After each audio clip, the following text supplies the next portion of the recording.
Let me tell you a story. Once upon a time, in a small British village, there was a man called Jack. He was already advanced in age and decided it was time to free his old-time friend parrot Joe from his cage. Joe had been with him for several years, and now Jack felt he would no longer be able to take care of Joe. One day, Jack, after knowing how hard it is to say goodbye to a beloved friend, opened the door of the cage. Joe didn't think much about it to begin with. He thought Jack was going to clean the cage or change the water. However, nothing happened. The door stayed open, and when the night arrived, Joe was so afraid that he tried to close the door of his cage himself. However, it could only be done from the outside, so Joe, afraid that something could come and hurt him, chose to retreat to his little nest hut. The next day, a gentle sunshine woke Joe up, who couldn't have a good sleep because the door had been left open. The day passed and Jack did not come to close the door, to change the water, or to say hello, as he would do every single day first thing in the morning. It went like this for a week, and Joe was already thirsty and hungry. There was no more food or water in the cage, and Jack was nowhere near to be seen. Joe was already feeling weak and decided, after a lot of hesitation and doubt, to leave the cage and go around the house looking for Jack. After sorting many obstacles, Joe managed to find Jack lying on his bed. He was no longer in this world. It was at this point that Joe, full of sadness and fear, understood that nobody would take care of him anymore, bring food or water to his cage.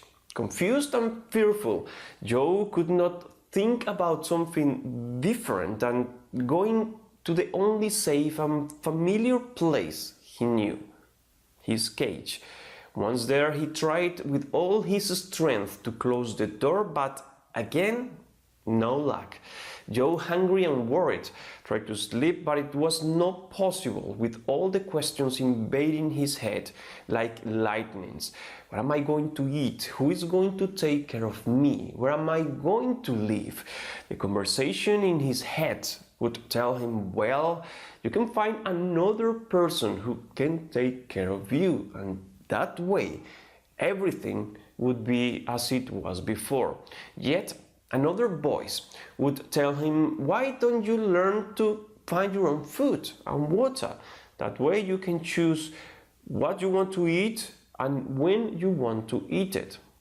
Joe understood that whatever decision he would make, he would have to leave the cage and see the world, that he would have to fly beyond the walls of that house where he had been so happy.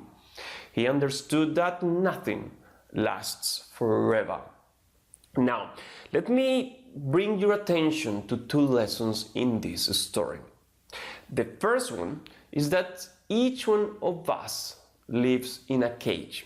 It doesn't matter if you are a celebrity or you are a very private person, if you have lots of money or none at all, if you are happy or sad, short or tall, we all live in a cage with the door open, and it is up to you to understand what that cage looks like and use it to your advantage.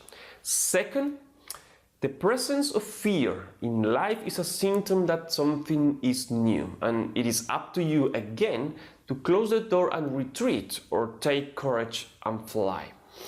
Thank you for your time, and I hope this story has inspired you to become stronger and better. Now, I want to send you a physical copy of one of my books. It's called The Mental Breakfast, and it will give you a head start to leave your cage and fly.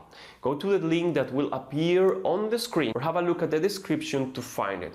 Once there, just follow the instructions. If you are an action taker, I would really love to meet you.